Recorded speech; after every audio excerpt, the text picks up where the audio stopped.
estuvo impregnado de lo que conversábamos en la sesión anterior respecto a el interés de captar más personas para la institución.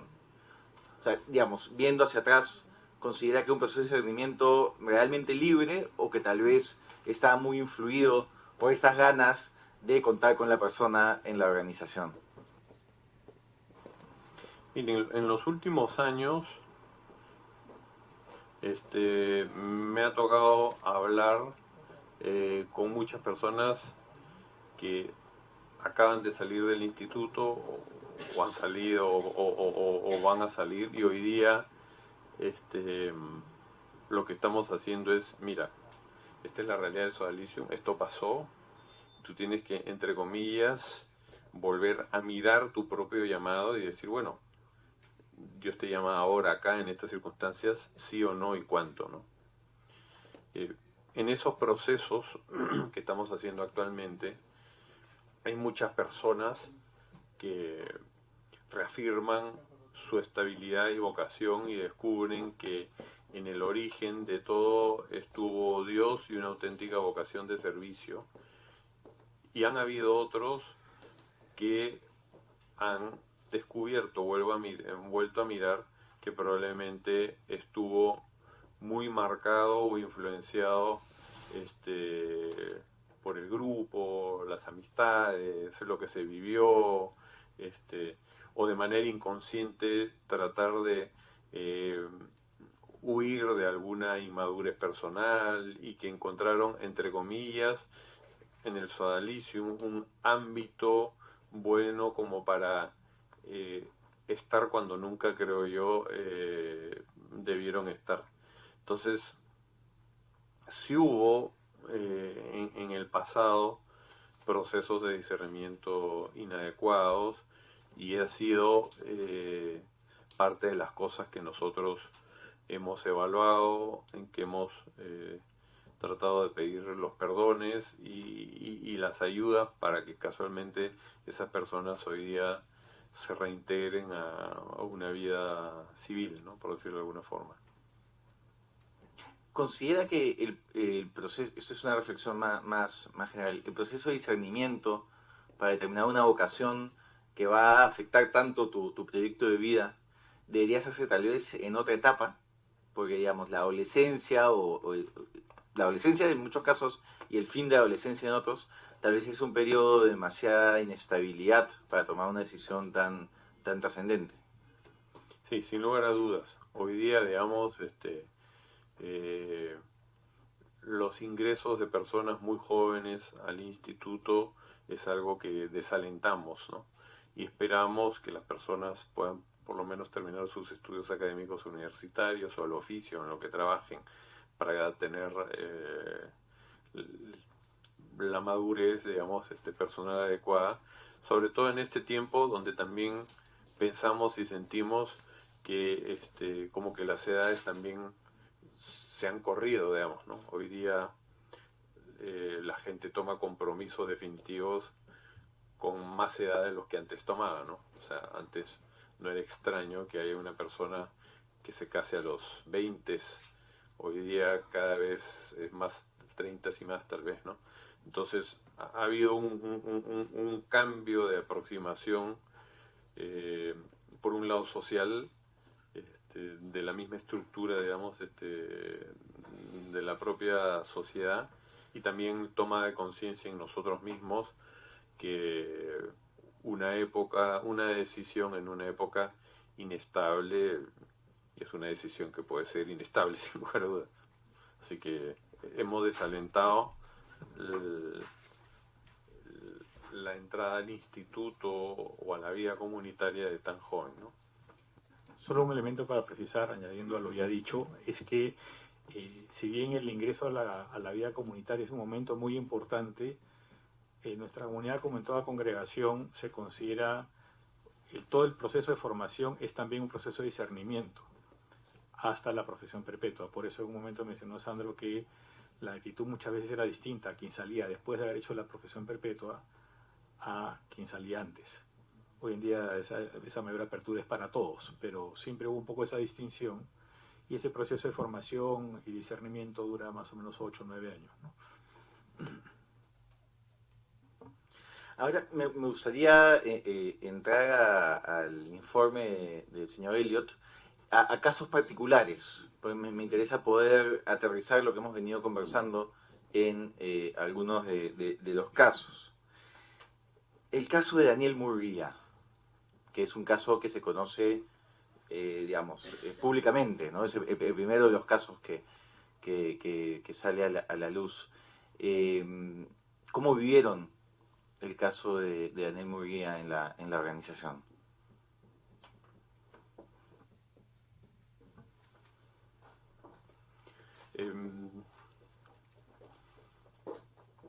Fue un trauma, un shock para mí. Primero que yo,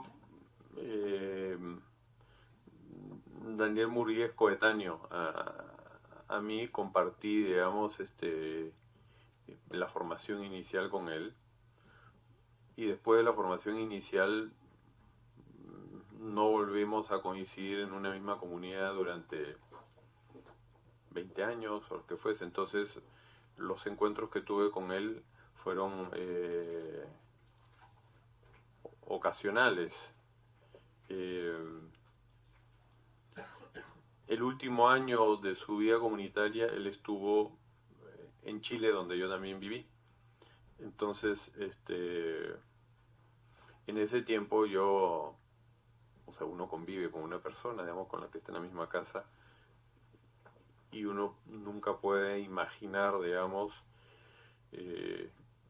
este tipo de cosas demenciales que después salieron a la luz pública. ¿Él tenía algún tipo de responsabilidad? ¿Era jefe de comunidad? ¿Algún tipo de posición? No, ninguna. ¿Usted era él en Chile responsable de...? Yo cuando viví con él en Chile durante el año o el año y medio, no me acuerdo exactamente que él vivió en Chile, yo sí era era responsable suyo, ¿no? Entonces, en ese tiempo, la vida ordinaria, andaba, digamos, más o menos normal, y se desata toda esta situación cuando estando él aquí en el Perú. Entonces yo me enteré literalmente por una llamada telefónica una noche diciéndome ha sucedido esto y esta persona. Entonces no sé cómo explicar, digamos, la sensación que uno puede tener, que sentir que ha vivido, digamos, con alguien que de repente descubre que es un abusador infantil y que lo han encontrado en una posición, o sea, shock, impacto, sorpresa. ¿No hubo nada en su personalidad o en algo que pudiese, digamos, hacer que algo cobre sentido? Porque tal vez hay algo que no tiene un significado que nos parece raro, y luego cuando tiene más información dice, hay una conexión. A ese nivel nunca. A ese nivel nunca. Claro, podía decir que era una personalidad particular, pero eso es otra cosa. O sea, no, hay un salto cualitativo que... ¿Y qué decisiones toma en su comunidad cuando recibe la llamada y le cuentan lo ocurrido? Lo que hicimos estando allá en Chile fue avisar a todas las instituciones donde de alguna manera él pudo haber tenido contacto, a los directivos de esas instituciones.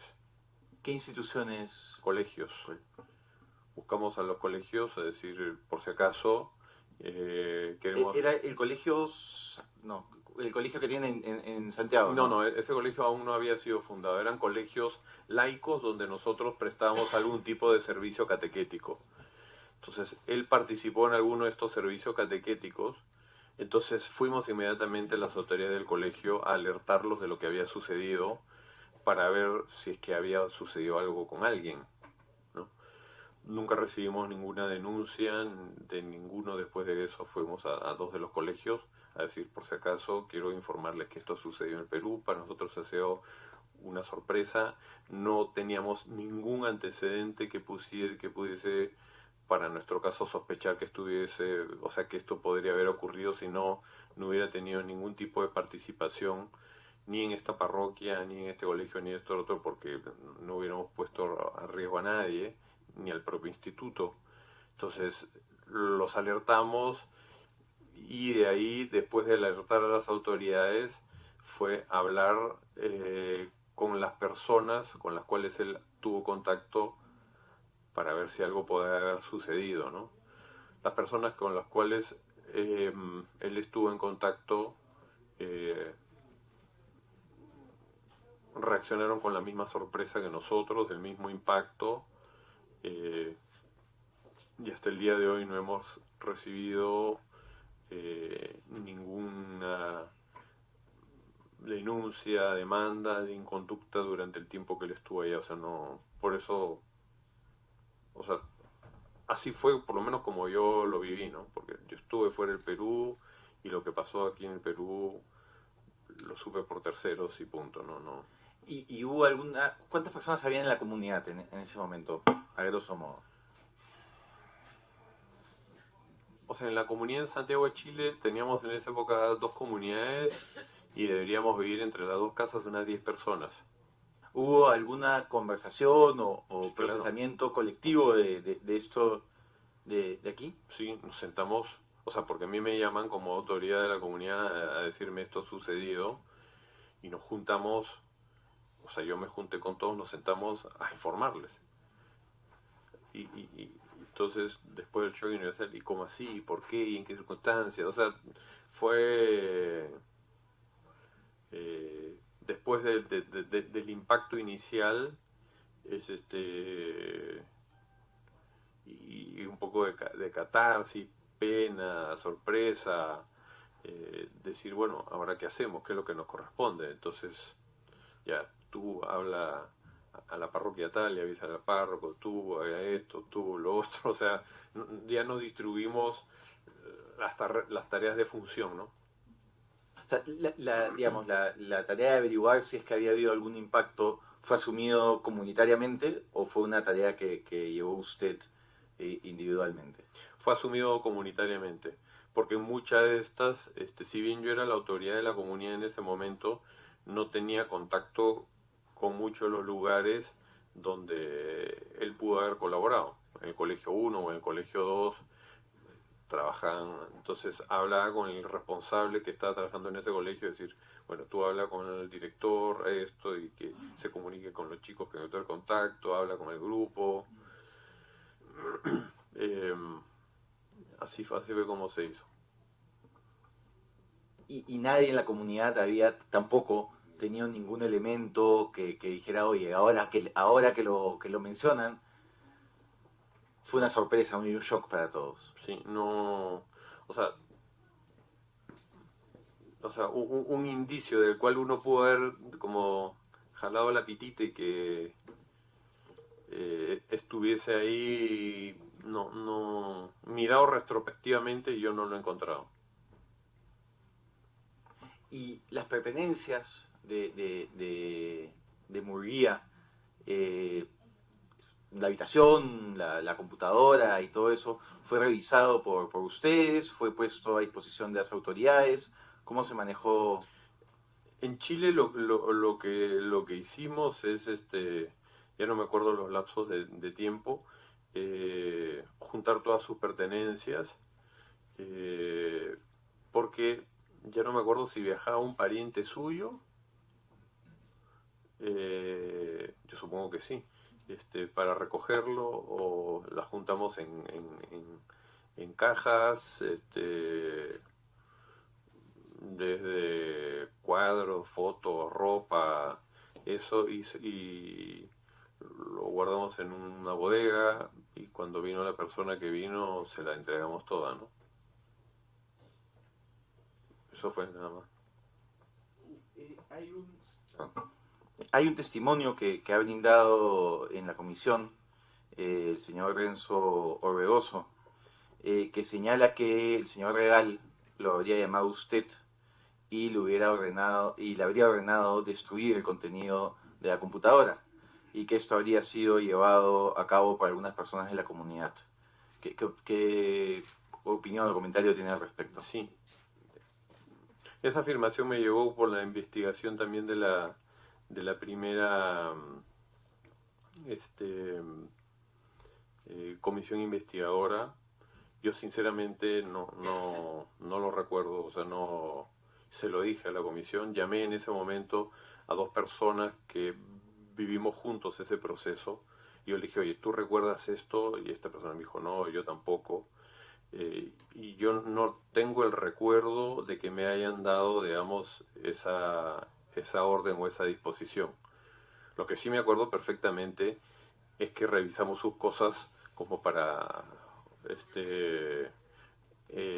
devolverlas, y en ese revisar sus cosas para devolverlas no encontré nada raro, ni eliminé nada, o sea, no, ¿Pudieron entrar a la computadora y ver el contenido de la no había computadora? ninguna computadora, porque como él había viajado al Perú, se llevó su laptop, su notebook a Perú, y no había ni computadora, ni disco duro, nada, ¿no? O sea, por lo menos en Chile, donde yo estuve, y los miembros que yo estuvimos,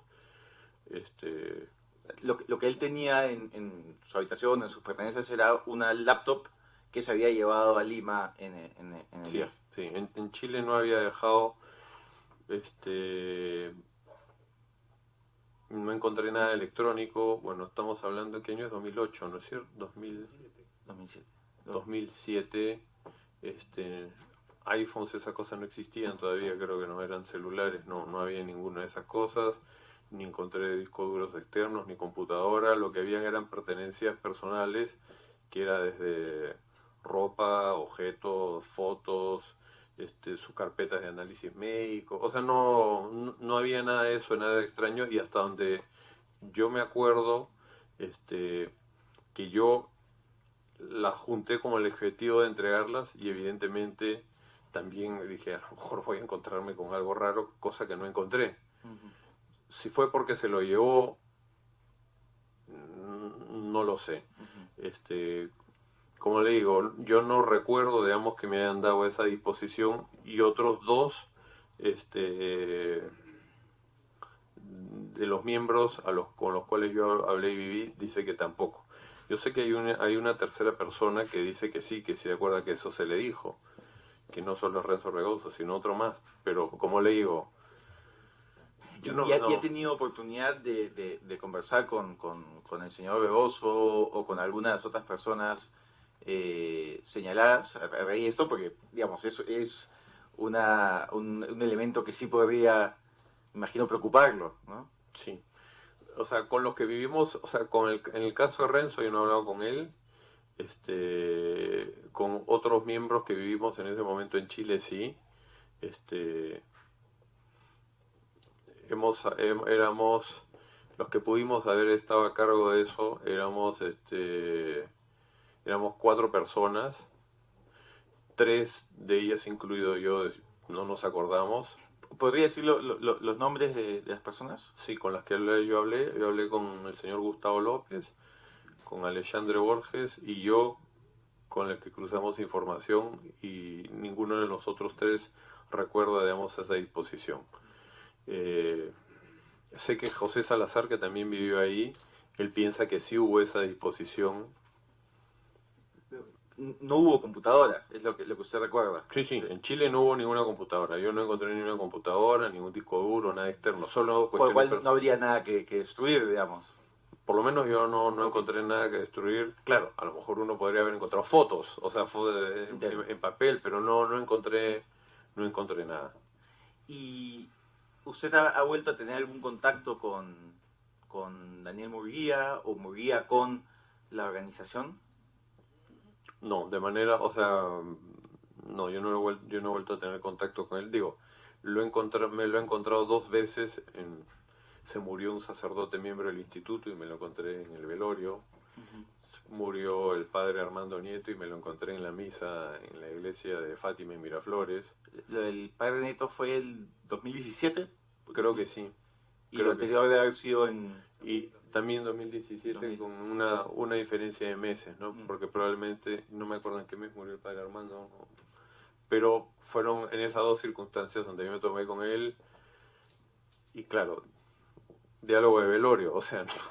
Claro. ¿Qué tal? ¿Cómo estás? Bien, sí, qué pena, y hasta ahí nomás, ¿no? Y ya, digamos, no participa en las actividades de... No, para nada. Él fue expulsado. Él fue expulsado, sí. ¿Quién toma la decisión de la expulsión? ¿El consejo? ¿Cómo funciona?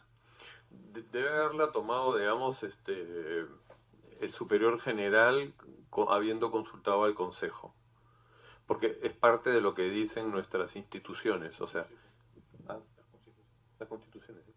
Es parte de lo que dicen las constituciones, o sea, para expulsar a algún miembro, o sea, hay dos maneras, uno a través de un proceso jurídico, u otro si las circunstancias de suyo lo ameritan, puede haber una expulsión inmediata, digamos, ¿no? Como este caso las circunstancias eran delictivas, inmediatas, flagrantes, no prescritas. Pues, justo ese es un tema interesante porque hago el paralelo con el caso de el señor Figari, ¿no? En un caso hay una expulsión que se da en no sé si cuestión de horas o días, y en el otro caso no ha podido ser Sí. eso. ¿Se ve esta diferencia? Absolutamente, porque yo personalmente yo de manera personal he recibido testimonios contra Luis Fernando Figari, dos de manera directa, y uno que llegó a mis manos o a nuestras manos, porque estaba con el señor Ambrosic, en Roma en el 2016, en abril, creo que fue abril. Los tres casos que eran casos de abuso sexual, dos de ellos en el sentido pleno y total de la palabra, y el otro, digamos, muy triste también, pero que no había habido, digamos, acto sexual propiamente, pero igual un abuso. Uno tenía 40 años de antigüedad, el otro 25 y el otro 30. Sí, dos de ellas sufrieron estos actos cuando eran ya mayores de edad, y uno de ellos sí cuando era menor de edad, no infante, pero sí menor de edad. Entonces, cuando yo recibo esta información, que la recibo bajo sigilo, porque se me dio, o sea, confidencialidad, me permitieron acudir solamente a las autoridades eclesiásticas. Entonces, cuando yo fui a Roma y consulté con los canonistas y con la propia congregación para institutos de vida consagrada y sociedades de vida apostólica, me dijeron no se puede, o sea, desgraciadamente por la antigüedad de los casos no podemos iniciar un proceso judicial sino solamente administrativo, y para poder expulsar a alguien tiene que haber un proceso judicial, y la prescripción para los laicos, porque es distinta para los presbíteros, porque existe un documento que cambia el estatus de los sacerdotes, que se llama la delicta graviora. Para los sacerdotes no prescribe, pero para los laicos tiene una prescripción de 5 años, que yo supongo y espero que las leyes cambien tanto a nivel civil como eclesiástico en algún momento. Pero eso fue lo que imposibilitó iniciar un proceso judicial que tenía como pena la expulsión del instituto. Entonces, yo sé que se dice y se me ha dicho muchas veces, no lo expulsan, no lo quieren expulsar, pero no. Es más, yo en un momento, cuando el día, en abril del 2016, hice la declaración pública donde lo consideré moralmente culpable y persona non grata para la comunidad. Sé que fue para muchos eclesiásticos polémicos porque algunos decían que estaba adelantando juicios cuando hoy no se había terminado los procesos, ¿no? Pero yo me sentí en el deber moral de hacerlo porque por un lado ya tenía la información y la conciencia de los casos eran reales.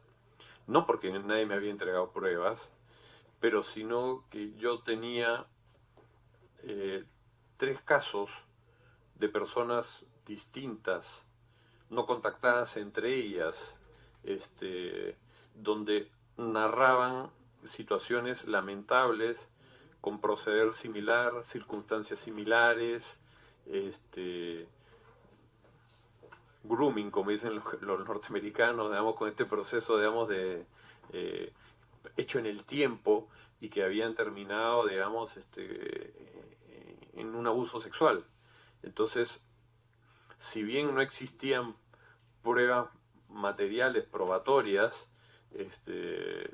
era para mí moralmente evidente que esas cosas habían sucedido, aunque judicialmente estaba atado de manos, ¿no?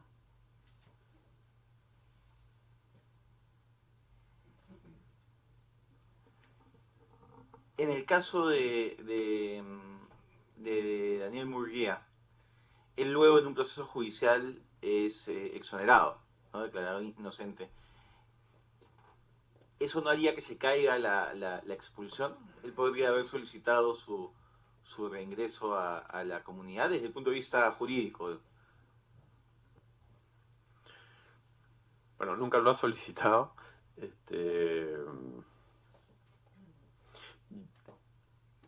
Yo no me acuerdo en este momento, y no quiero faltar a la verdad, de lo que emite el Poder Judicial y de qué se le acusa y qué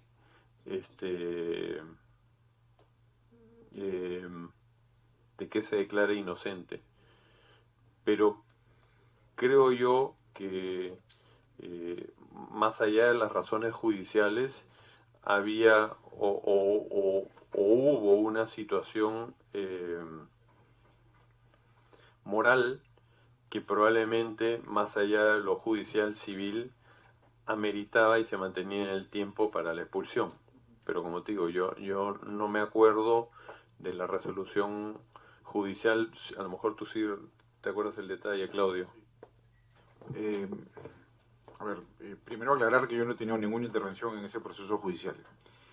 De hecho, si buscamos por Google caso Murguía, Corte Suprema, la resolución está colgada en alguna página, no recuerdo cuál, pero el Google nos arroja rápidamente el texto completo de la sentencia, a la que por razones profesionales y obvias me he tomado el tiempo de leer.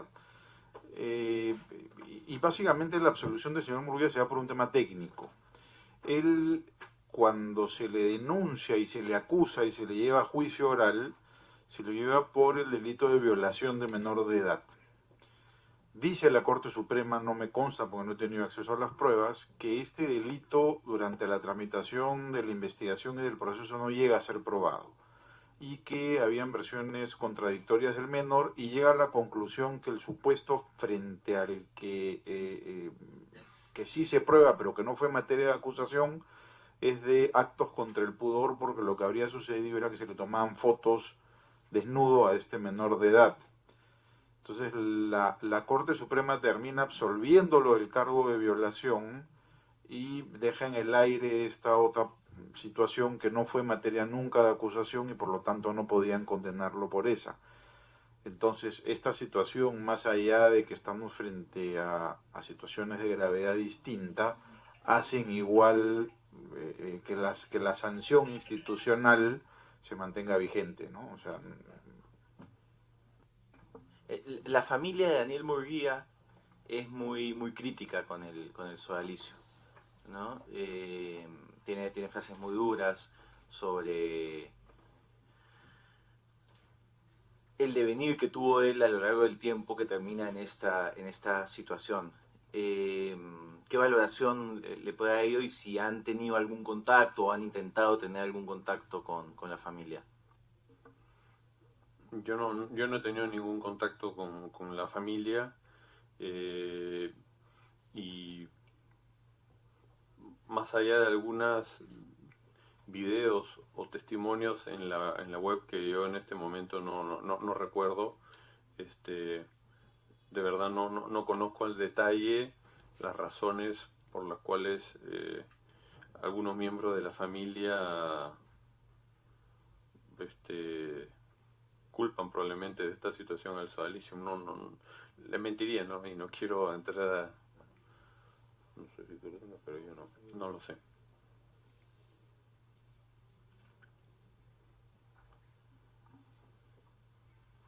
Hubo luego el caso Murguía, yo sé que usted estaba en Chile, pero en general, como organización, ¿algún cambio o alguna mirada a este tema? ¿Se pensó en algunos talleres o en algunos protocolos o algo que permitiese identificar si es que había más personas o en todo caso identificar si habían víctimas o algo? ¿Hubo algún cambio después o eso no fue así?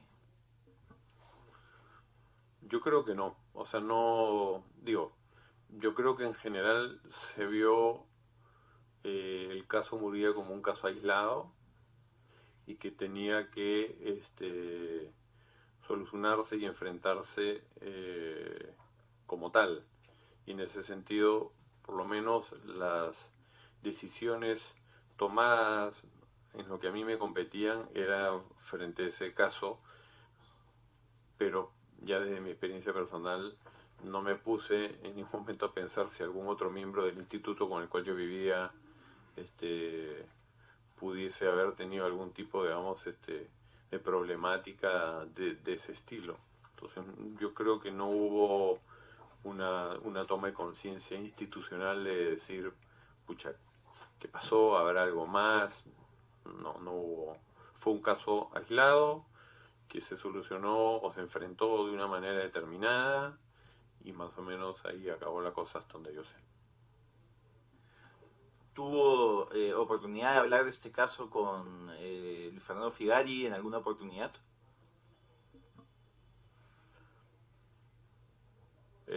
Si lo tuve fue muy de pasillo, no tengo el recuerdo de haber hablado profundamente con él del caso y si fue en términos de más o menos de increíble o qué barbaridad o nunca lo supuse, yo nunca pensé, nos ha sorprendido a todos, pero ese fue el tenor del diálogo y nada más. No. Más allá de eso, ¿no hubo una valoración pública del señor Figari respecto a este caso en algún otro espacio dentro de la institución, dentro de lo que sea su conocimiento? O sea, si él hizo una valoración pública de esto, que sepa no. El caso de Germán Doig, que sé que es un caso particularmente doloroso para la organización, porque era alguien que se encontraba en proceso de ser beatificado. ¿Cuándo y mediante qué persona toma conocimiento de los abusos perpetrados por el señor Doig?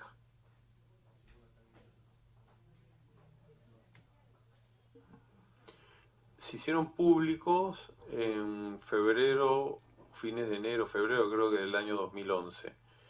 Yo debo haber tomado conocimiento de ese asunto tal vez meses antes o unos meses antes, porque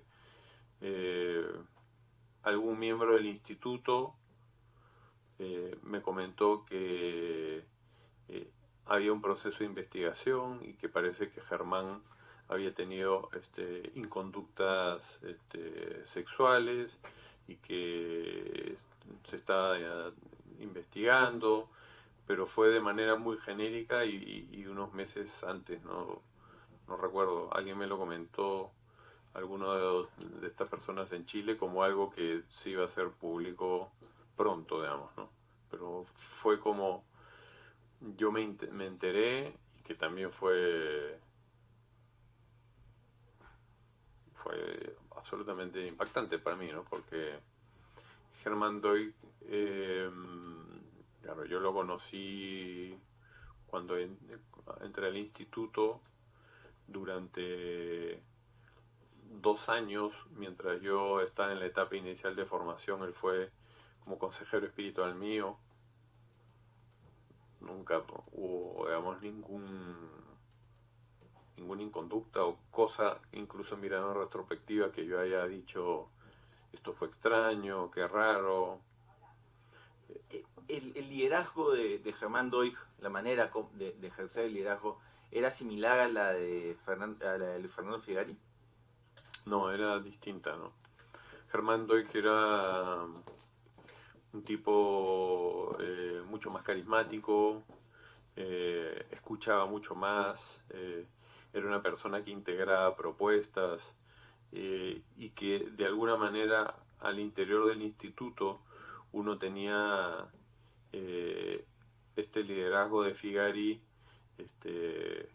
vertical,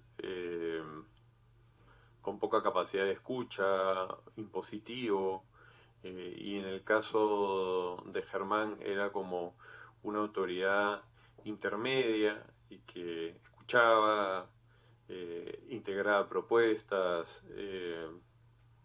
era una persona como muy distinta, y creo que en ese sentido jugaba un poco ese rol en ese tiempo en la institución, ¿no? Entonces, y la gente lo valoraba en esa línea, como una persona prudente, que escuchaba y tal, con defecto de personalidad como todo el mundo, digamos, ¿no? Pero nada que hubiese hecho presagiar, digamos, algo por el estilo. Es más,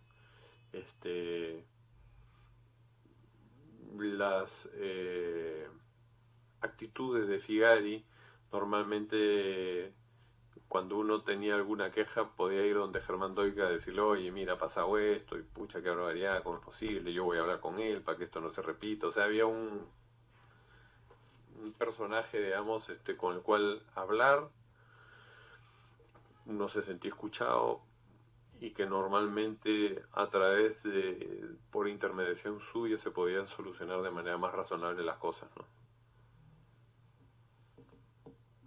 ¿Qué rol cumple Rocío Figueroa en el proceso de beatificación y en ese proceso de denuncia?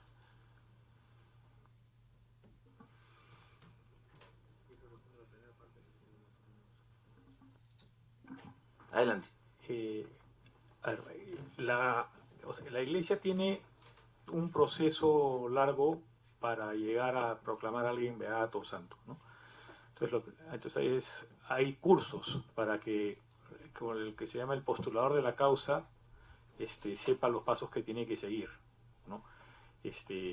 Entonces Rocío, que en ese momento era miembro de la Fraternidad Mariana de la Reconciliación, no sé si todavía era la superiora, creo que ya no, y una persona que era miembro del Sodalismo en ese momento, hicieron este curso.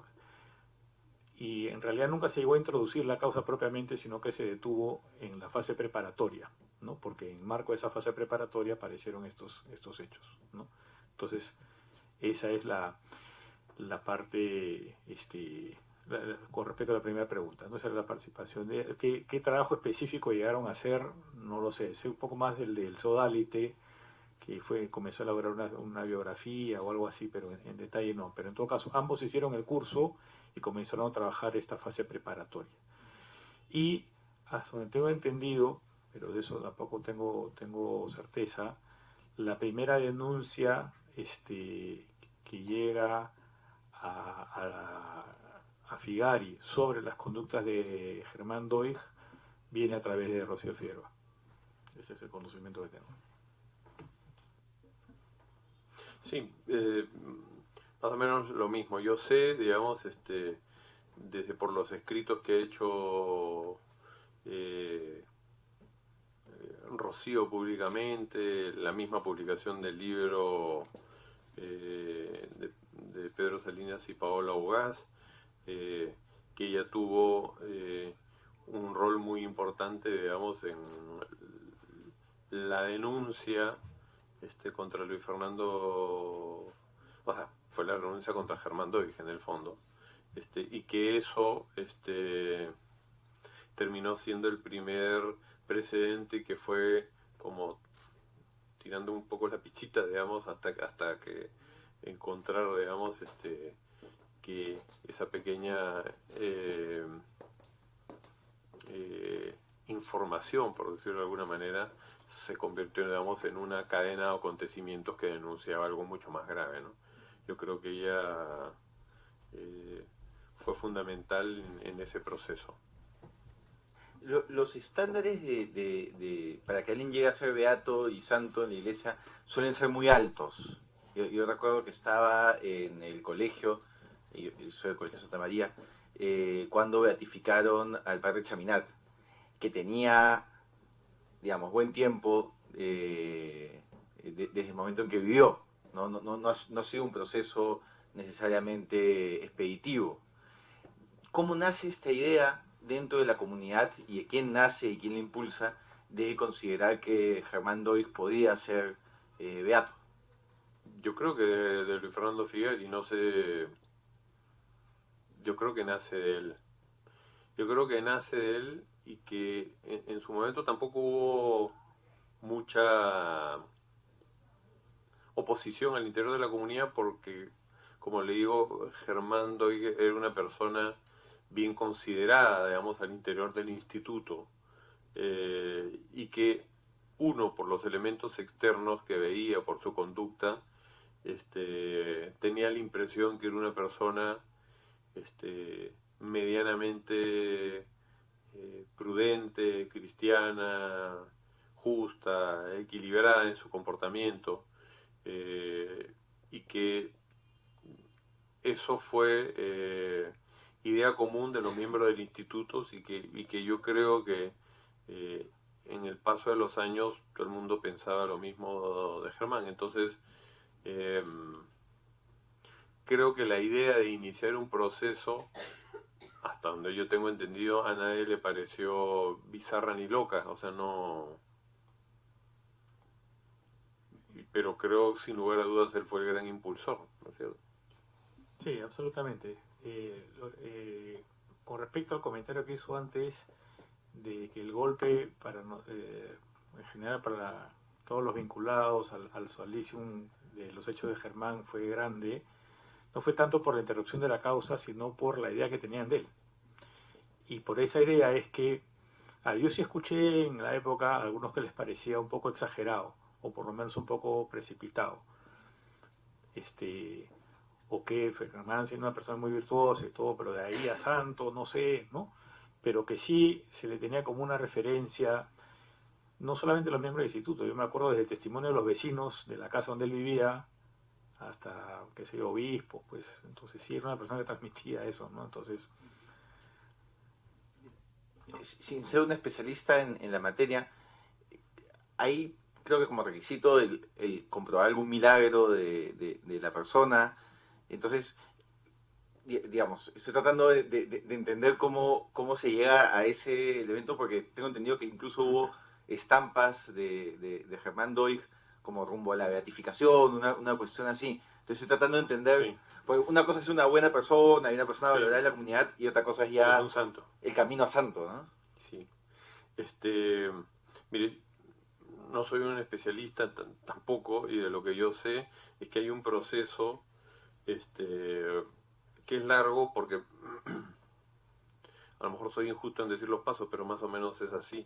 Lo que uno primero promueve es la demostración o el testimonio que la persona vivió las tres virtudes cardinales de manera virtuosa o notable o hasta heroica: la fe, la esperanza y la caridad, ¿no? Entonces, una vez que uno tiene una demostración más o menos documentada de eso, la persona accede, digamos, creo que se le da el título de siervo de Dios, y después de ser siervo de Dios, para que se le dé la beatificación y la canonización, ya interviene, digamos, esto de los milagros comprobados, ¿no?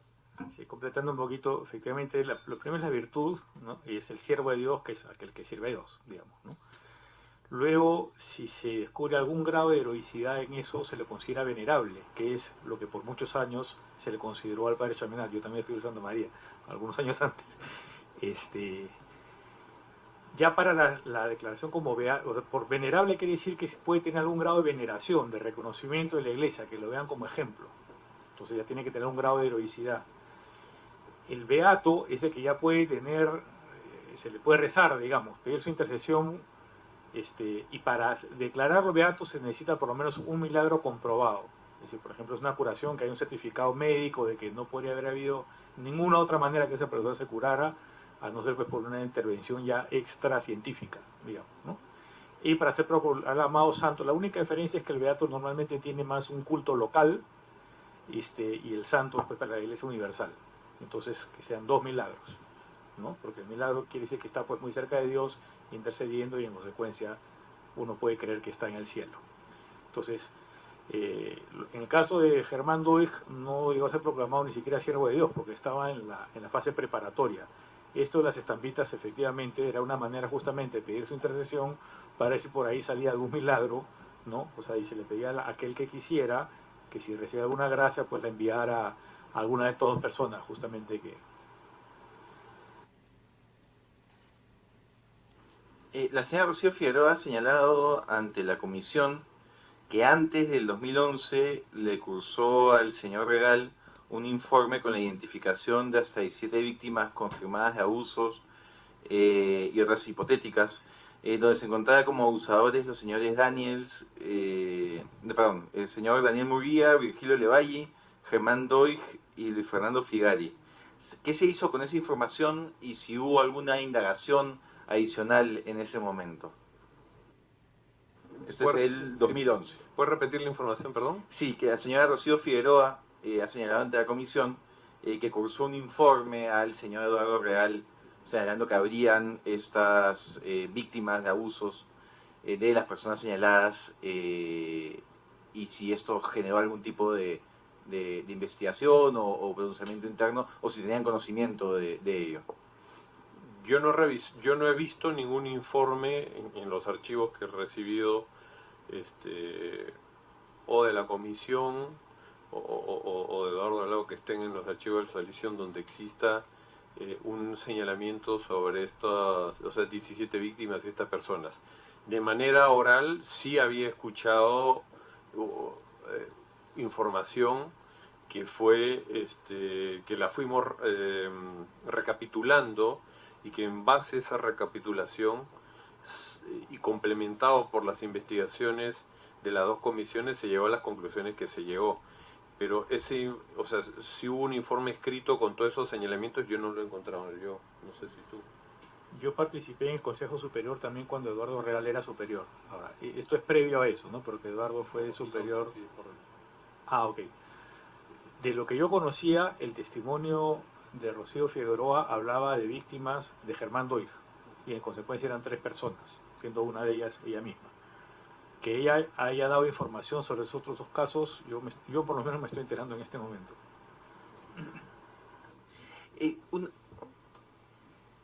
Retomando la idea de Germán Doig y el proceso de beatificación, que comprenderán, para alguien que no lo conoció, es algo particularmente llamativo, ¿no? ¿Consideran que, vistas las cosas, podría ser síntoma de algo el hecho que se le podría considerar alguien que podía cumplir los requisitos para ser beato? Déjame entender bien la pregunta. Cuando Figari siempre buscaba era, ¿qué palabra puedo usar? No sé, destacar o tener representatividad, valor, o él mismo o el instituto, ¿no?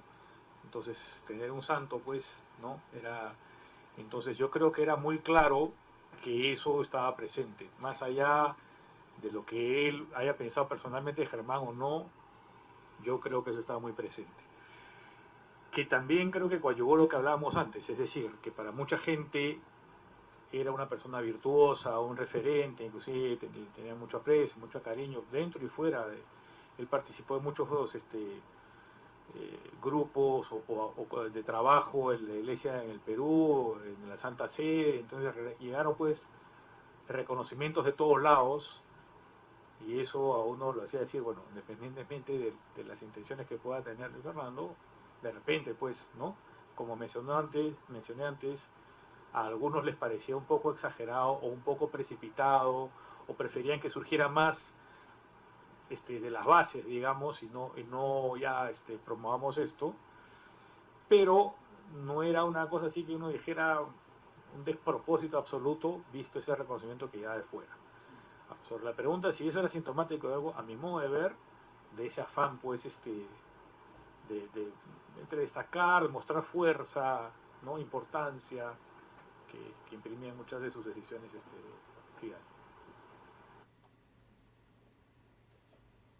Sí, sí, estoy de acuerdo con lo que él dicho, no tengo nada más que agregar.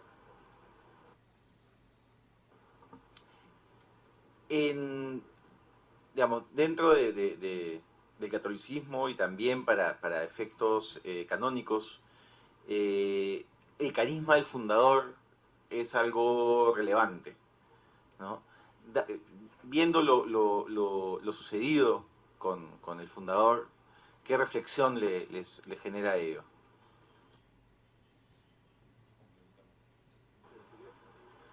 Mire, de hecho, fue las primeras cosas que nosotros nos preguntamos, ¿no? Es decir,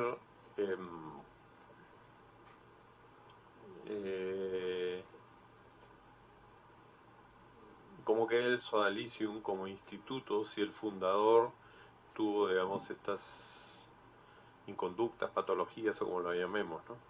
O delitos?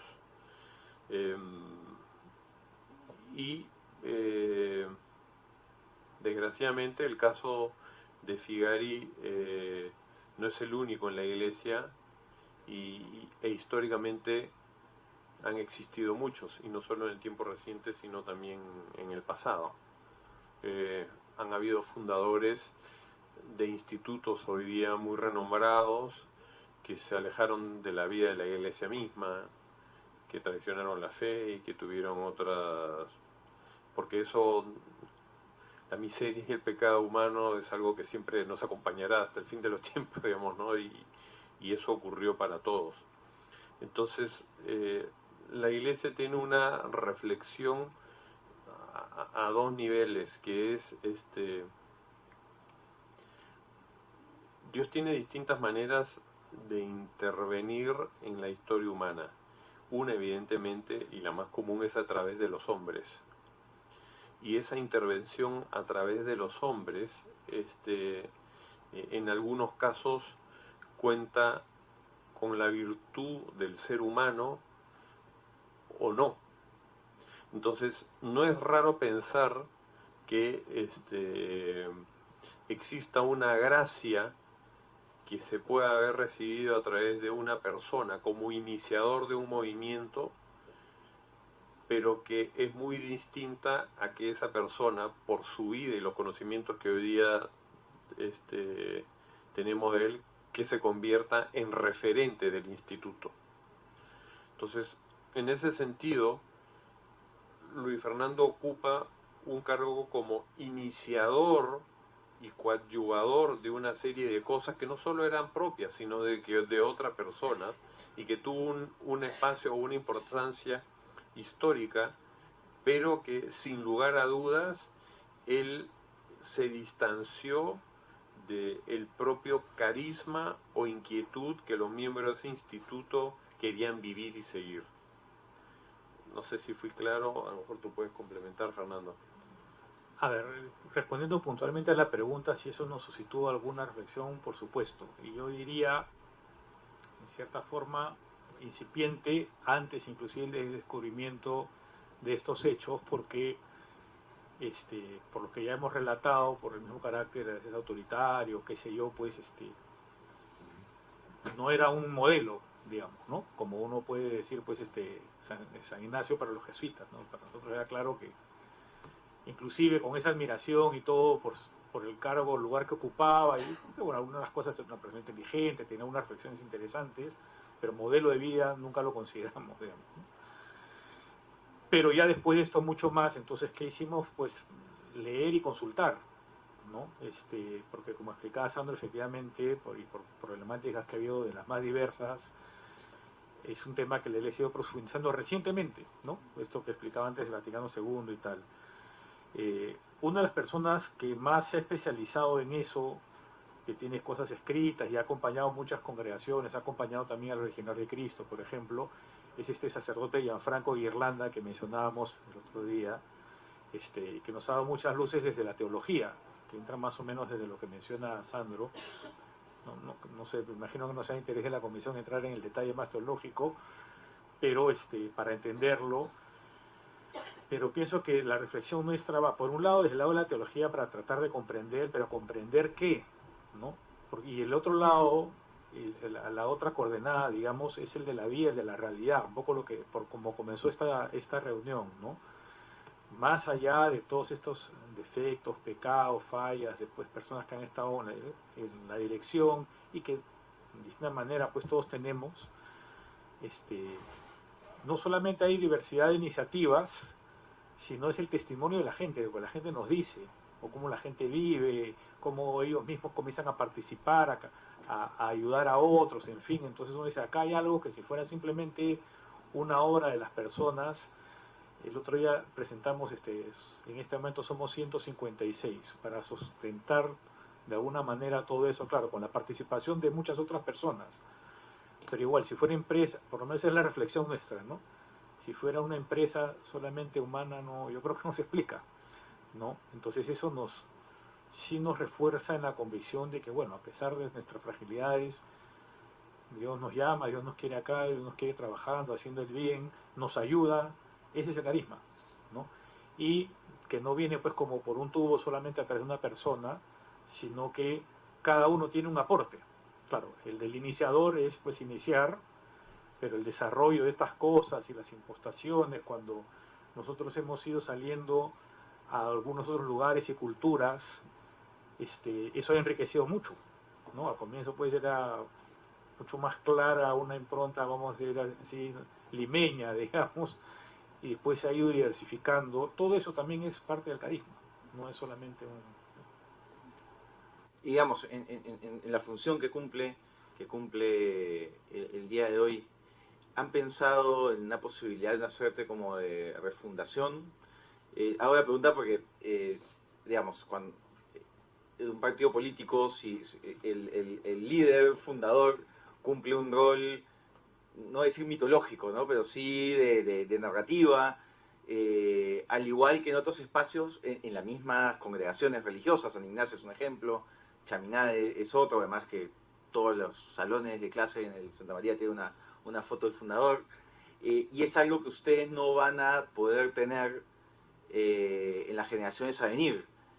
Incluso hay un estigma referido al término sodalite o sodalicio que puede durar mucho tiempo. Entonces, ¿no han pensado en algún tipo de proceso de refundación? Incluso hay una obra de teatro, no sé si ustedes la vieron, San Bartolo, donde se habla del sodalicio en esos términos y claro, ya una vez que entra al arte o a la cultura, tiene una proyección en el tiempo que hace que sea muy difícil que puedan en generaciones futuras empezar de cero sin dejar esta estructura de lado, ¿no? Sí, de hecho es un tema que hemos conversado mucho y que sigue, digamos, en debate. Hay una decisión ya tomada y que tiene un contenido, pero que el adjetivo hoy día no está claro porque depende de cómo se entienda. Tiene que haber un cambio radical, absoluto. Y ese cambio radical absoluto se logra desde el volver a las raíces carismáticas del propio instituto. Las raíces carismáticas del propio instituto no radican o no están en la persona de Luis Fernando Figari, están en todos aquellos miembros que hoy día formamos parte de este instituto y que nos hacen seguir estando, nos hace Dios seguir estando aquí y miembros. Hay una experiencia sodalite que es mía y que me la ha regalado Dios, que no he hecho nada porque me la dé, la tiene Fernando y las 166 personas que hoy día continúan. Esa experiencia carismática, fundante, hace que el Sodalicium siga existiendo. De la reunión que pronto vamos a tener, uno de los elementos o de los que vamos a partir es por qué seguimos acá, y desde el por qué seguimos acá y para qué estamos acá es cómo proyectamos el futuro. Entonces, si volver a esa raíz carismática de lo que nos hace estar acá se llama reforma, renovación radical o refundación, hoy día no lo sabemos, pero ese es el contenido. Dentro de la vida de la iglesia o de los especialistas, algunos dicen que eso se llama reforma, otros dicen que se llama refundación. No sé al final cómo se llamará, pero eso es lo que vamos a hacer. Y si se llama refundación o reforma,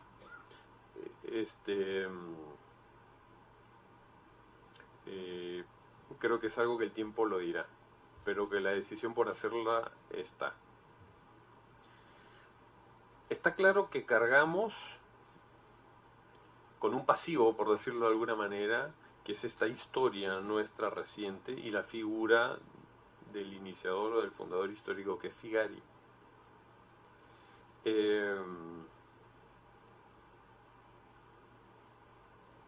Y esta es una opinión personal. Creo yo que el Evangelio de Jesucristo, o sea, los apóstoles, si hubieran querido presentar una historia linda y perfecta, hubieran eliminado a Judas y hubieran eliminado a unos cuantos personajes más, y hoy día no sabríamos de eso, ¿no? Y la historia hubiera sido fantástica. Todos fueron buenos, nadie metió la pata, nadie se equivocó, y pucha, fantástico estar en esta iglesia donde todos son buenísimos. Pero desde que partió la iglesia, Judas existió Pilatos, existió Barrabás, todos estos personajes existieron. Y creo que en la tradición apostólica se permitió que existieran para la toma de la conciencia de la realidad humana y de que se puede ser mejor a pesar de estas historias de error, de equivocación, de pecado, de delito. Yo tengo la impresión que por más que hoy día cargamos algo pesado, esa ya es mi opinión personal, es evangélico decir, sí, ¿sabes qué? Soy sodalicio, hemos tenido esta historia, este personaje estuvo en esta historia, y hemos aprendido la lección y queremos a partir de hoy ser mejores. Me parece, en términos evangélicos y cristianos, eso mucho más real, potente y actual a decir, ¿sabes qué? Estos señores eran un peso muy pesado y llamémonos hoy día los hermanos de la vida cristiana y y los tiramos, digamos, fuera de la tolva, digamos, ¿no? O sea, me parece como estrategia corporativa lo más sensato para tener el éxito o limpiarnos lo más rápido posible. Pero no sé si sea lo más evangélico, no sé si me logro. Entonces, a ver, y yo se lo digo, me toca 1000 veces, desde el taxi que me subo, la señora con que me encuentro, la empresa donde voy. Ah, mucho gusto, ¿y usted quién es? Alessandro Moroni. No, ¿y a qué se dedica? No, que yo soy consagrado. Ah, no le puedo creer. ¿Y de qué institución? ¿No? La señora, no, del Sodalicium. El ceño, pues, más o menos, o sea, como si me hubiera convertido en Shrek, pues en ese momento soy el monstruo y tengo que decirle, sí, Eso es parte de lo que me ha tocado ser. Me siento un poco, insisto, esta es mi opinión personal, como si hubiese pasado algo terrible en mi familia y de repente buscase cambiar de apellido. No sé si lo haría. Creo que mi deber es estar con mi testimonio, limpiar la herencia que me tocó. Porque si mi padre o los que me precedieron fueron un tal por cual, etcétera, ok, me va a tener que, sin lugar a dudas, tengo que cargar con esa herencia porque es la que a uno le toca. ¿Y cuán cercanos están a las reflexiones o análisis que se producen en la sociedad respecto a esta experiencia? Por ejemplo, en el caso de los libros de Pedro Salinas, los leen, los comentan, pudieron ir a esta obra de teatro que comentaba. ¿Cómo manejan eso en el día a día? Sí, yo busco estar bastante informado, he leído mucho de los libros, de los artículos, informaciones, no digo todos,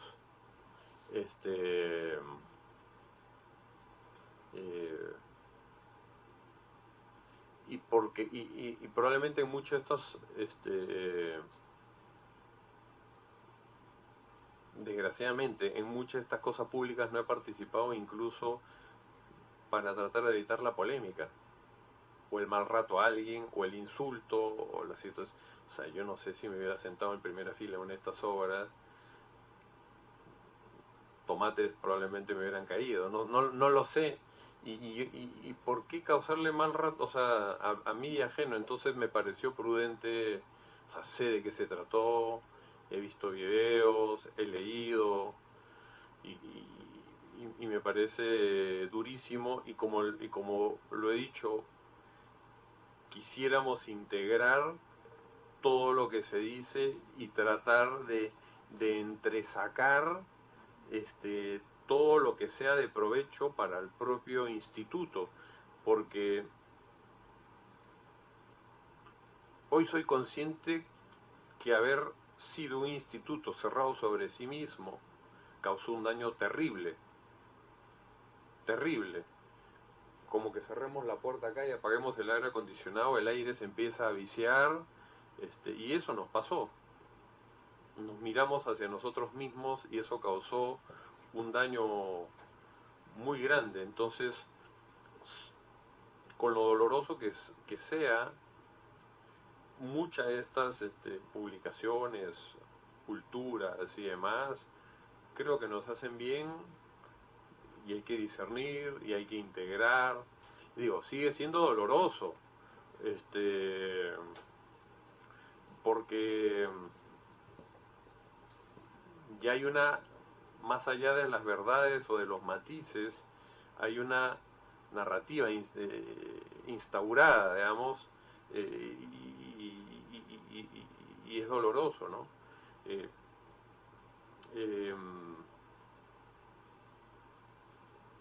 El martes mismo que estuvimos acá en esta comisión, y como le digo, yo le agradezco y me he sentido de lo más escuchado y cómodo después de las 5 horas que estuvimos juntos, que creo que se dijo muchas cosas buenas. El título periodístico era que habían más abusos en la institución, entonces yo me sorprendí y me dije a mí mismo, o sea, primero que no fue verdad, o sea, o sea, el título periodístico era mentira, y el título era una distorsión, en mi opinión, terrible a lo que había pasado en esas 5 horas. O sea, no era fidedigno. Gracias a Dios se cambiaron las cosas y hoy día estoy más tranquilo, pero yo cuando lo leí,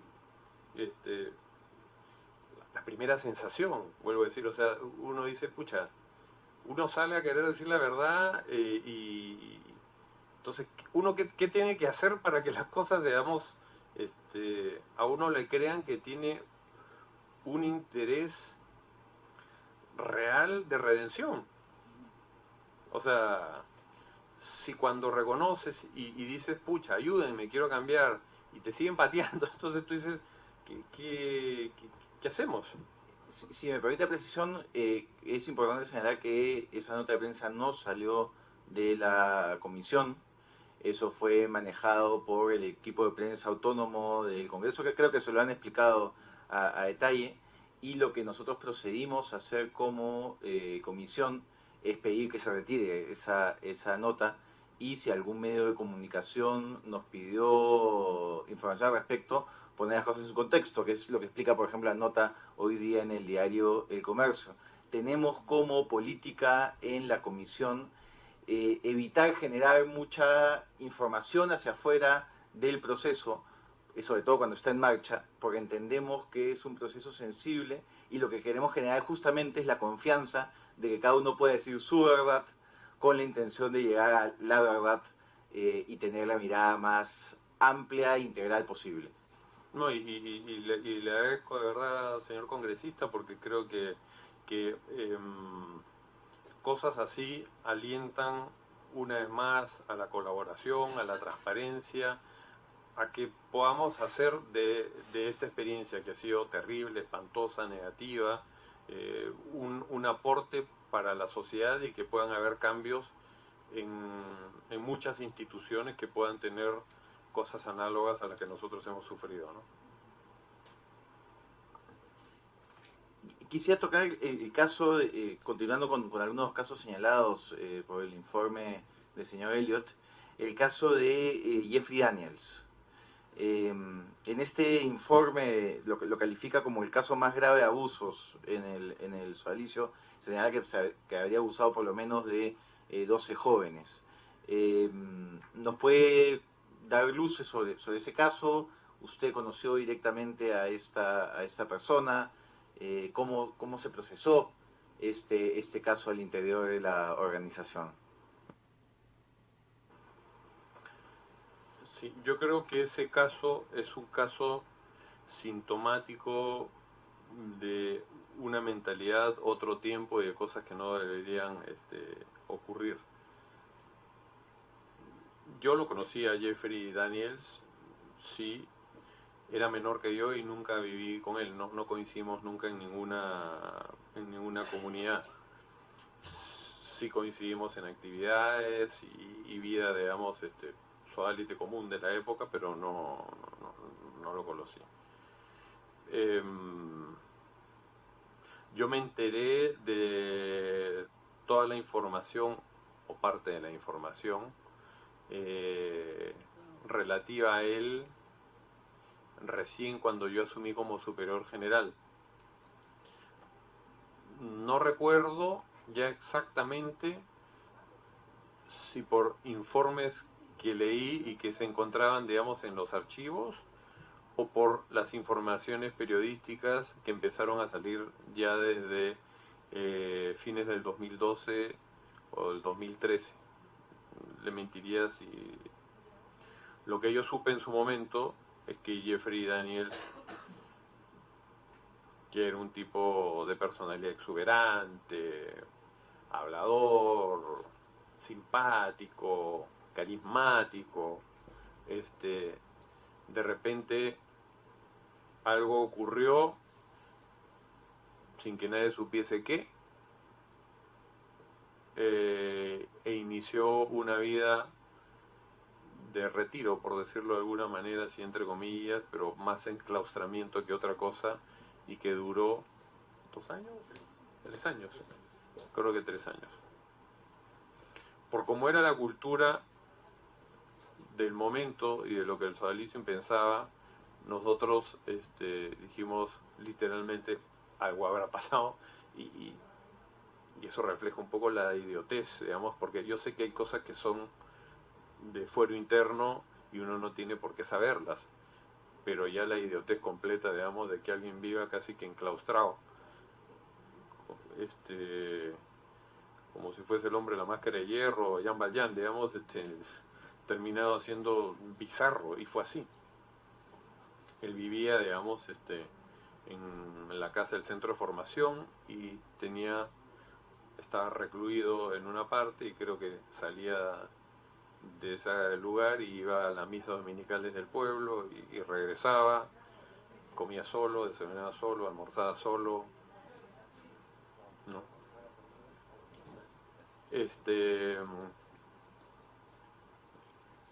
Entonces, lo que yo supe, evidentemente después, que ese enclaustramiento se produjo por las denuncias que hubo de menores, sí creo que eran menores de la época, de menores de los abusos que él había cometido y que las autoridades de ese momento, Germán Doy,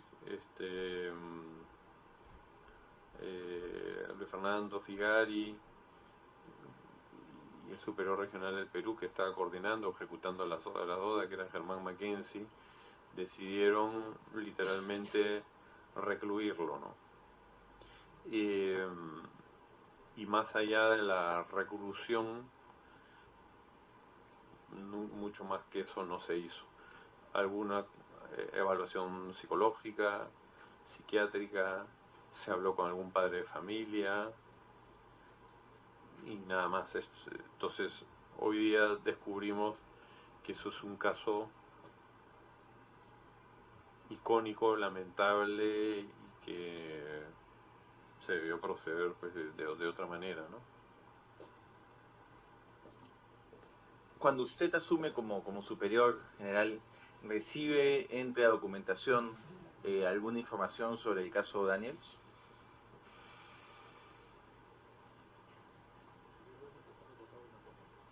Sí, tú acota y... Adelante. Sí. A ver, bueno, primero yo sí conocí a Jeffrey muchos años antes, porque justamente estudiamos en el mismo colegio y además vivíamos cerca, hacíamos carpool, esta cuestión, ¿no? Él era un par de años menor, pero bueno, sí nos conocíamos de esa época, ¿no? Sí recuerdo que en el colegio, pues, o sea, la muerte de su padre fue un poco trágica, se suicidó y tal, su padre era norteamericano, había sido combatiente, creo que tenía el trauma y en un momento dado se suicidó en la casa. Entonces la gente lo miraba con un poco de entre compasión, algo raro, ¿no? Pero mucho más no recuerdo de esa época. Ya con respecto a lo de la investigación, sí, lo recuerdo lo mismo, porque ambos vivíamos fuera, entonces no nos enteramos bien de qué, pero sí sabíamos que él estaba ahí en alguna de las casas, ahí medio recluido. Y claro, o sea, algo habrá pasado, pero no preguntan mucho y ya está, ¿no? Lo que había eran rumores y entonces cuando comenzamos efectivamente vimos que era un tema que había que aclarar. Yo no recuerdo tampoco si o porque alguien nos comentó o porque salió alguna nota, pero dijimos, bueno, es un pendiente que hay que revisar y comenzamos a buscar archivos y había muy poca información. Sí, hablando aquí con Claudio, que desde esa época nos empezó a acompañar y empezamos a recopilar información. Yo me acuerdo que de las apariciones periodísticas que hubo, había alguna documentación escrita de por qué estuvo, del trabajo que hizo mientras estuvo, digamos, en este proceso de enclaustramiento, pero se empezó a hacer un trabajo de recopilación, porque no existía documentación escrita. Tuve que llamar a una persona, a otra persona, llamar a las personas de la época, oye, ¿qué pasó? ¿Tú qué supiste? Y fuimos como construyendo sí, información, consultando. Eso fue lo que se hizo, porque había información poca, parcial, supuestos, incluso ya cuando supimos detalles de qué y cómo y qué había acontecido, de hacer un listado de posibles grupos que pudieran haber sido afectados o víctimas, tratar de buscar algunos, con la delicadeza que eso es, ¿no? Porque uno dice, bueno, poder haber en este grupo una víctima no es tan fácil como ir a preguntarle, oye, ¿a ti te pasó? O sea, es algo muy delicado. Entonces hubo una reconstrucción de la información, ¿no?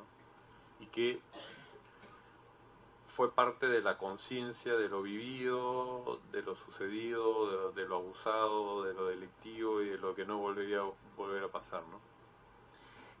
Tuvimos en la comisión al señor Álvaro Urbina, que es una de las personas que da su testimonio de manera pública, y él señala que cuando lo contacta José Ambrosic, este indica que había visto un file suyo en el año 2001 donde se indicaba que él podía ser una posible víctima de Daniels, porque era alguien que estaba dentro de las organizaciones en las que él estaba presente. ¿Usted tiene conocimiento de un documento donde se haya podido señalar posibles víctimas de Daniels? Sí hubo documentos, no sé si se remontan al 2001, donde, como le digo, cuando se fue reconstruyendo la información, empezamos a decir ya qué grupos tenía él o quiénes fueron agrupados suyos. E hicimos listados de nombres. El nombre de Álvaro Urbina, hasta donde yo recuerdo, no estaba en ninguna de esas listas hipotéticas. Habría que preguntarle a José Ambrosic, yo no le podemos preguntar, pero yo no lo recuerdo. Yo lo que recuerdo es que nosotros tomamos conocimiento del caso de Álvaro Urbina por los medios, porque él dio alguna declaración. Y entonces ahí decidimos buscarlo y ver de qué manera se le podía ayudar, en fin, ¿no? Inclusive sí recuerdo que comenzamos a preguntar si alguna gente que todavía está ahora de esa época se acordaba de él, y al comienzo, o sea, fue difícil encontrar a uno que sí se acordara. Después alguno por ahí dijo, sí, me acuerdo de él, venía acá a la misa, qué sé yo. Entonces yo no recuerdo tampoco haber visto, tal vez cuando ha regresado, por lo menos, quiero decir, cuando el señor Ambrosic fue, yo no recuerdo que haya habido un documento, tal vez más bien después, porque yo tengo entendido que conversaron varias veces, inclusive vino a Lima el señor Urbina, creo que inclusive se le ayudó con, ¿no? En Roma, fue el primer encuentro. El primer encuentro fue en Roma, sí, pero después creo que vino a Lima, bueno. Entonces, quién sabe, ya teniendo la información se buscó mejor y tal, pero yo de antes no recuerdo. Yo lo que recuerdo es que el caso se supo por un reportaje periodístico y ahí se le fue a buscar. Se mencionó que había muy poca información sobre Daniels en general en los archivos cuando usted lo revisa. No sé si puede contarnos un poco más en detalle qué era esa información y si, digamos, todavía está en su poder, si es que puede compartirla con la comisión, porque nos permite poder tener claro cómo es que la organización antes había procesado este tema. Sí, la información que había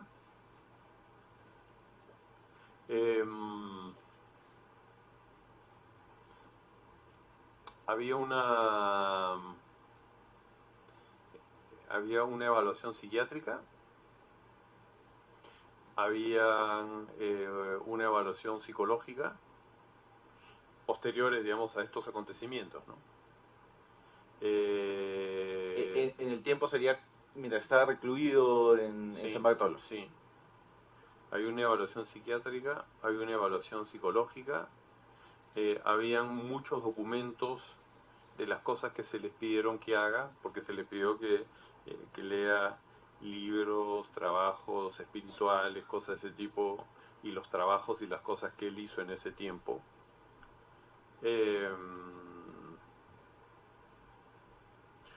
Había copia de emails y correspondencia que se mantuvo con él mientras estaba en esta etapa, donde, bueno, cuéntame qué estás haciendo, y estoy leyendo esto, leyendo otro.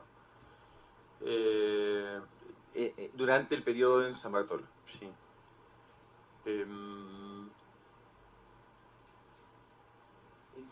Sí, testimonios Antes de entrar, Simón, disculpe, los correos eran entre quiénes. Por un lado, el señor Daniels. Por otro lado, hasta donde me acuerdo, de Germán Mackenzie, que era una persona que era miembro del instituto en ese momento y que era superior regional del Perú en ese momento. Habían emails, o sea, copias de emails.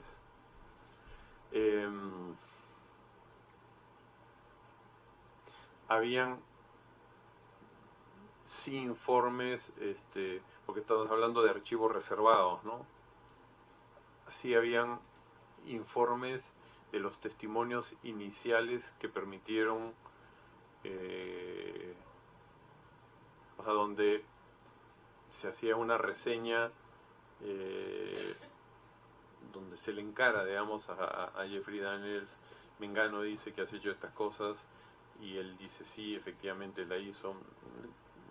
O sea, hubo un informe de eso donde... ¿De qué año serían esos informes? ¿Del momento en el cual se decide recluir? ¿Antes? ¿Después? Yo creo, si la memoria no me falla, es diciembre del año 97, enero del 98, por ahí. Creo que es fin del año 97. Debe ser el primer informe.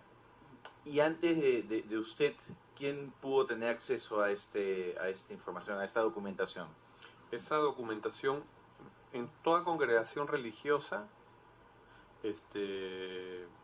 existe informes, digamos, que son reservados y personales, que solo puede tener, que son registros que solo puede tener acceso el superior general por tratarse de cosas de testimonios personales como es ¿no? Entonces, en este caso hubo un careo, por decirlo de alguna manera, y una confesión de Daniel de haber cometido estos abusos, y hay un informe que se guarda en los archivos de eso, de ese careo y de eso, y lo que se dijo, firmado no por ambas personas, sino por la persona que recibió el testimonio y que habló con él, ¿no? Hasta donde yo recuerdo, en ese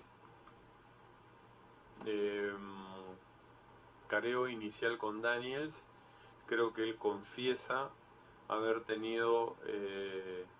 cometido abusos contra 3 personas, hasta donde me acuerdo, y que después de esa información se hacen esta especie de listados de posibles nuevas víctimas, pero creo que poco y nada se hizo con estos listados porque no se sabía cómo proceder, no se sabía si había que buscarlos, no existían protocolos claros. Estamos hablando del año 97, no. Lo que decidieron las personas en ese momento es recluirlo, o sea, alejarlo para que no vuelva a ser peligro para nadie, pero no existía ni la forma mentis, ni la denuncia, ni el ponerlo, digamos, ante las autoridades civiles o judiciales, ni saber cómo hacer para indagar. Sé que a varias de estas personas que sufrieron, o sea, los abusos confesos en ese momento de estas 2 o 3 personas, a estas 2 o 3 personas recibieron atención espiritual, psicológica,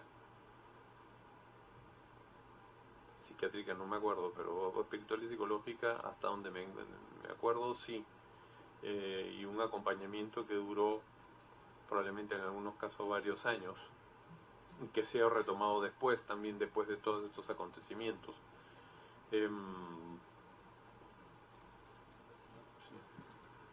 Tengo entendido que se conversó con la familia de 2 de ellos, por lo menos de una tengo certeza, y de la otra creo. ¿Quién era quien realizaba estas conversaciones o esta decisión de vamos a brindarle apoyo espiritual, vamos a conseguirle apoyo psicológico? ¿Estás hablando del señor Germán Mackenzie o de otras personas también? Sí, Yo creo que las autoridades en ese momento eran Germán Mackenzie, Germán Doig. Bueno, Figari él niega que supo algo, él niega todo, y de hecho no hay ninguna documentación escrita que él haya, no existe, ¿no? Pero digamos, lo verosímil que uno podría asumir es que el Consejo Superior de la época debía conocer en su conjunto, o solo las personas señaladas. Sí, no, yo creo que lo que pasa es que el Consejo Superior toma las decisiones políticas y de gobierno que son de uso público, por decirlo de alguna manera.